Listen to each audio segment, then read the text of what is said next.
Assalamu alaikum students, welcome to your class. Our today's lecture is about excretion in animals, and under this topic we will discuss the nature of excretory products in animals and excretory organs in animals. The topics of today's lecture are metabolic waste and excretory organs for the removal of these metabolic waste. First of all, we will discuss the metabolic waste. कि metabolic waste क्या होते हैं. The waste produce during the metabolism are called metabolic waste. कि हमारे body के अंदर या जितने भी लिविंग ऑर्गेनिजम्स हैं उनके बॉडी के सेल्स के अंदर मेटाबॉलिज्म का प्रोसेस हो रहा है, और उस प्रोसेस में जो भी वेस्ट मटेरियल्स प्रोड्यूस होते हैं उनको मेटाबॉलिक वेस्ट कहते हैं. और ये वेस्ट मटेरियल्स कौन कौन से होते हैं एनिमल्स में? First of all carbon dioxide, then water, nitrogenous waste, ammonia, urea and uric acid, bilirubin and the toxins. Next is the excretion. के एक्सक्रीशन हम किसे कहते हैं? ये मेटाबॉलिक वेस्ट प्रोड्यूस हो गए तो इनको जो रिमूव किया जाना है बॉडी से, इस प्रोसेस को एक्सक्रीशन कहते हैं. The removal of organisms from organism of toxic materials, the waste products of metabolism, the chemical reactions in the cell including respiration and the substances in the excess of requirement.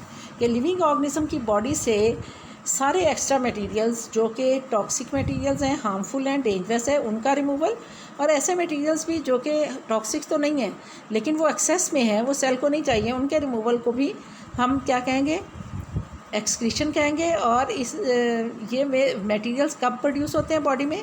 Metabolism के process में. और metabolism क्या है? Chemical reactions हैं जो cell के अंदर हो रहे हैं रेस्पिरेशन में, और इसके अलावा भी दूसरे केमिकल जो रिएक्शंस हो रहे हैं उनमें जितने भी सब्सटेंसेस प्रोड्यूस होते हैं जो सेल को नहीं चाहिए या सेल के लिए हार्मफुल हैं, तो उनको बॉडी से रिमूव किया जाता है, सेल से रिमूव किया जाता है, फिर पूरे ऑर्गेनिज्म की बॉडी से रिमूव किया जाता है. तो इस प्रोसेस को हम क्या कहते हैं? एक्सक्रीशन. अब एक और प्रोसेस है इजेशन. तो एक्सक्रीशन तो रिमूवल ऑफ वेस्ट मटेरियल्स और extra materials from the cells which are produced by the process of metabolism are is called excretion. Egestion क्या होता है? कि it is the passing out of food that has not been digested as faeces through the anus. कि अब हम जिस वक्त food का इंटेक करते हैं तो फूड डाइजेस्ट करते हैं जितने भी लिविंग ऑर्गेनिज्म है. अब जो डाइजेस्टेड फूड है वो तो सेल्स यूज़ कर लेते हैं, जो अनडाइजेस्टेड फूड है वो बॉडी से बाहर फीसिस की फॉर्म में पास होती है. इस प्रोसेस को इजेशन कहते हैं. अब जिस वक्त लार्ज इंटेस्टाइन से अनडाइजेस्टेड फूड पास हो रही होती है तो वो अपने साथ साथ बहुत सारे वेस्ट मटेरियल्स जो कि लिवर में जैसे बिलिरुबिन प्रोड्यूस होता है, या बाइल के अंदर डिफरेंट पिगमेंट्स होते हैं या साल्ट्स होते हैं, वो भी अनडाइजेस्टेड फूड के साथ पास हो जाते हैं.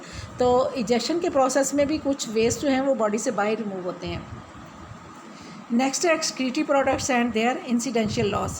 अब एक्सक्रीटरी प्रोडक्ट्स जो रेस्पिरेशन के प्रोसेस में प्रोड्यूस होते हैं, लंग्स जो है वो कार्बन डाइऑक्साइड और वाटर को रिमूव करता है. किडनीज जो है यूरिया, वाटर, साल्ट, टॉक्सिन्स और हार्मोन्स, ड्रग्स को रिमूव करता है. और लिवर जो है वो बाइल पिगमेंट्स को, स्किन जो है वो वाटर, साल्ट्स और यूरिया को रिमूव करती है.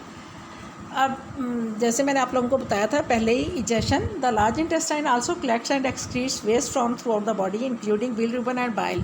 कि अब जो लार्ज इंटेस्टाइन है वो जिस वक्त फीसिस बॉडी से बाहर रिमूव कर रहा होता है तो उसके साथ साथ वो बाइल और बिलिरुबिन जो है उसमें, बिलिरुबिन तो वेस्ट है ही, उसके साथ साथ बाइल के अंदर जो साल्ट्स हैं या वेस्ट मटेरियल्स जो लिवर ने रिमूव किए हैं वो भी बॉडी से बाहर रिमूव करता है.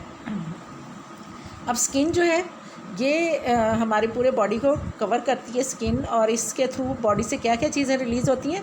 एक तो स्पीशियस ग्लैंड से सीबम रिलीज़ होता है. जो हमारी स्किन के ऊपर ऑयली सिक्रीशन आ जाती है ना, उसको सीबम कहते हैं. लेकिन वो कोई वेस्ट प्रोडक्ट नहीं है, बल्कि उसका क्या काम है? स्किन की प्रोटेक्शन का, स्किन को लुब्रिकेट करने का और माइक्रो ऑर्गेनिज्म से प्रोटेक्ट करने का.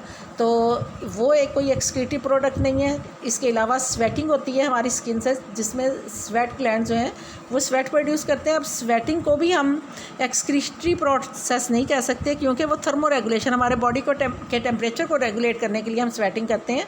सर्दियों में नहीं करते, या जिस वक्त वेस्ट हो बॉडी में उस वक्त तो नहीं करते. जिस वक्त गर्मी लगेगी इस वक्त स्वेटिंग करेंगे. अब जब स्वेटिंग होती है तो स्वेट के साथ जो है वाटर, साल्ट्स और कुछ यूरिया रिलीज़ हो जाता है बॉडी से. लेकिन हम स्किन को एज एक्सक्रीटरी ऑर्गन नहीं लेंगे कि कितना भी हमारे बॉडी में यूरिया है, साल्ट्स हैं या वाटर है तो हमें पसीना नहीं आएगा. पसीना किस वक्त आएगा या स्वेटिंग किस वक्त होगी? जिस वक्त हमें गर्मी लग रही है, बॉडी के टेम्परेचर को हमने डाउन करना है, तो इस वजह से हम स्किन को एक्सक्रीटरी ऑर्गन के तौर पे नहीं लेते, लेकिन स्किन से स्वेट के साथ साथ वाटर भी लूज़ होता है, साल्ट्स भी लूज़ होते हैं और उसके साथ साथ यूरिया भी लूज़ होता है। तो ये स्किन का सेक्शन दिखाया हुआ है, स्किन से वाटर, साल्ट्स और यूरिया लूज़ होते हैं। ये लंग्स दिखाए हुए हैं चेस्ट कैविटी में, और लंग्स से क्या रिलीज़ होता है, हम लंग्स से कार्बन डाइऑक्साइड जो सेल्स में एरोबिक रेस्पिरेशन के प्रोसेस में प्रोड्यूस होती है वो, और वाटर वेपर्स रिलीज़ करते हैं। The most important structure which plays role in the excretion is kidneys. अब किडनीज़ जो हैं इनको असिस्ट करते हैं एक्सक्रीशन के प्रोसेस में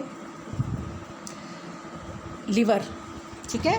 तो किडनीज़ क्या हैं, when the amino acids and nucleic acids are broken down, nitrogenous waste are released as ammonia, urea and uric acid and creatine. Amino acids, ammonia is toxic if it accumulates and is therefore converted into less toxic urea in the liver. कि अब amino acids और nucleic acids, nucleic acids क्या है, DNA और RNA, और amino acids क्या है, proteins के बिल्डिंग ब्लॉक्स है। ये जिस वक्त ब्रेक होते हैं या जिनका मेटाबॉलिज्म होता है तो उस वक्त क्या प्रोड्यूस होता है, अमोनिया। अब अमोनिया जो है ये बहुत टॉक्सिक सब्सटेंस है, ये ब्लड में ज़्यादा देर तक नहीं रह सकता, हार्मफुल होता है। तो लीवर जो है इसको लेस टॉक्सिक सब्सटेंस में कन्वर्ट कर देता है, जो कि क्या है, यूरिया है या फिर यूरिक एसिड है, और इसके अलावा क्रिएटाइन है। अमोनिया जो है वो जब यूरिया में कन्वर्ट होता है लीवर में तो किस प्रोसेस के थ्रू होता है, यूरिया साइकिल के थ्रू, और फिर ये ब्लड के थ्रू किडनीज़ में चला जाता है, और किडनीज़ जो हैं इसे यूरिन में रिमूव करते हैं। The following substances are made in liver and excreted by the kidneys, कि ये सब्सटेंसेस हैं जो कि लिवर में बनते हैं और किडनीज इन्हें ब्लड से रिमूव करते हैं। First is the urea, the main nitrogenous waste compound secretes is formed by the breakdown of excess amino acids in the process of deamination. के जो अमीनो एसिड्स हैं, प्रोटीन ब्रेक होते हैं वो अमीनो एसिड में convert होते हैं, amino acid break होकर उसमें से अमोनिया रिलीज़ होता है। अमाइनो ग्रुप जब रिलीज़ होता है तो उसको डीएमाइनेशन कहते हैं, तो उससे क्या रिलीज़ होगा, अमोनिया। अब अमोनिया जो है ये लीवर इसको यूरिया में कन्वर्ट करता है। यूरिक एसिड किस वक्त प्रोड्यूस होता है, the nitrogenous and product of nucleic acid metabolism, के न्यूक्लिक एसिड का मेटाबॉलिज्म होता है, तो जो नाइट्रोजनस बेसिस होती हैं उससे यूरिक एसिड बनता है। और क्रिएटाइन जो है form from the creatine phosphate found in the muscles of cells, के हमारे जो मसल्स हैं उनमें क्रिएटाइन है और वो मसल्स में वेस्ट के तौर पे प्रोड्यूस होता है। और नॉन नाइट्रोजनस वेस्ट जो है carbon dioxide, excess of water, ions, hormones और पॉइजन्स और ड्रग्स, ये भी वाटर जो है कार्बन डाइऑक्साइड तो लंग से रिमूव हो जाती है, एक्स्ट्रा वाटर या फिर कोई और आइंस, हार्मफुल आइंस हैं या पॉइजन्स हैं या ड्रग्स हैं या हार्मोन्स हैं, तो वो सारे वेस्ट जो है हमारा किडनी रिमूव करते हैं। तो ये किडनी की स्ट्रक्चर दिखाई हुई है। एब्डोमिनल कैविटी में 2 किडनीज़ हैं जो कि यूरिन प्रोड्यूस करते हैं ब्लड को फिल्टर करके, और फिर यूरेटर के थ्रू ये यूरिनरी ब्लैडर में जाता है, और फिर यूरिनरी ब्लैडर में ये कलेक्ट होता रहता है और फिर ये बॉडी से बाहर यूरेथ्रा के थ्रू पास हो जाता है। Students, that's all from today's lecture. अल्लाह हाफ़िज़।